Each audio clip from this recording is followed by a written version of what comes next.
Although a very small industry by Western comparison, Kenya has produced as well as been a location for film for over 100 years. The first film to ever been shot in Kenya was in 1909 by a British wildlife photographer named Cherry Keaton.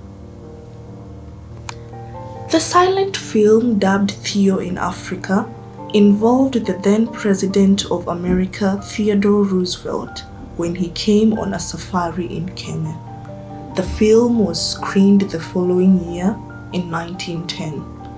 This commenced a colonial era where the Kenyan film scene was mainly composed of hunting, travelogue films, and fictional films that include Mogambo, The Snows of Kilimanjaro, Trederhorn, among others. During this time, no Africans were involved in film shooting except for extras or porters. After the fight for independence by the Mau Mau, freedom came not only with the political self-rule but also the advent of Africanization in the arts of film. This saw the establishment of the Kenyan Institute of Mass Communication to train Africans in filmmaking and, more importantly, to replace Europeans who had been working at the national broadcaster KBC. The first Swahili film in Kenya, Mlevi, was done by Rakbir Singh in 1968. This awakened the local industry that hopped and skipped through productions by Sharad Patel.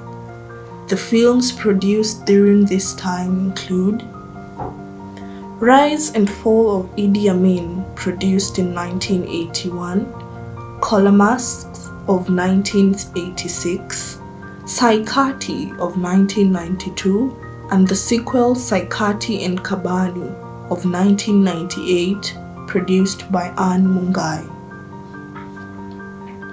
The digital age ushered a new era of film and gave rise to the Riverwood film industry. Although Riverwood originally took its name from River Road, a busy street in Nairobi where music tapes and electronics are sold, Riverwood captured the attention of mainstream TV and Pan-African broadcasters very fast. It was pioneered by the likes of Albert Wandango with his film Naliaka is Going, Jane Murago Munene with her films The Prize of a Daughter and Behind Closed Doors. It was during this time that a film dubbed Dangerous Affair, directed by Judy Kibinge, captured the imagination of many filmmakers by going for independent, urban, contemporary themes. Similar films of the early 2000s include Project Daddy and Money and Cross, both done by Njeri Karago, among others. The film The Race by Mburu Kimani, also produced during this time, won the Best Riverwood Film at the inaugural Kalasha Awards, a Kenyan TV and film awards. In 2007, Vivid Feature, a big Kenyan media house, ventured into local feature film production. They managed to produce 24 Kenyan feature films under the name G2 Films. In 2009, as part of an MTV Staying Alive Foundation, MTV Networks Africa and the Kenyan government launched a television drama series dubbed Sugar as a campaign to spread the message of responsible sexual behavior and tolerance. The series, which later became a hit, got to be aired in 40 different African countries. In 2010, the first ever Kenyan horror movie called Bloodbath by G2 Films earned its reputation not only for being the first horror movie, but also for being banned by the Kenya Censorship Board for being too horrific even for an adult. Bloodbath, despite all this, won the first place at the Best East African Film in the last edition of the Rwanda Film Festivals. In 2012, the Ministry of Education introduced film production in schools, colleges, and universities through drama festivals. This project, coordinated by Dr. Simon Peter of the University of Nairobi, saw schools, colleges, and universities attempt filmmaking.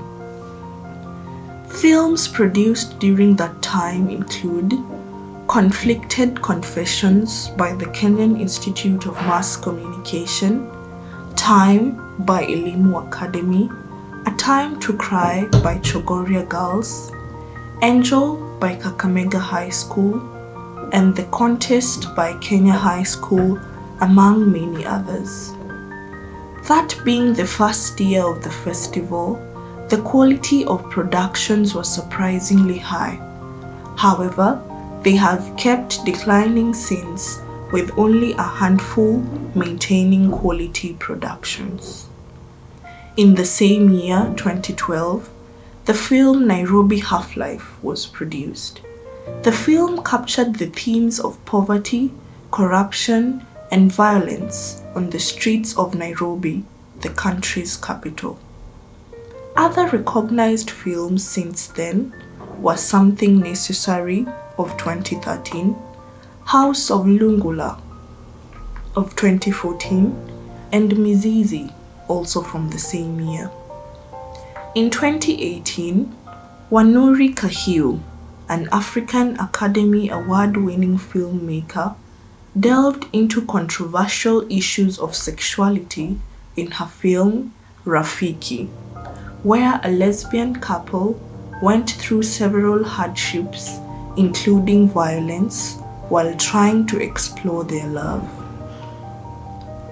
The latest and more popular film production during this time include Su na Joni of 2017, Selena, a telenovela from 2018, Njoroa Uba of 2019, Uradi and 40 Sticks, both from 2020. Mission to Rescue, an action thriller of 2021, Crime and Justice, a crime series also from 2021. The Kenyan film industry still harbors massive potential and is well on track to becoming a leader in African filmmaking.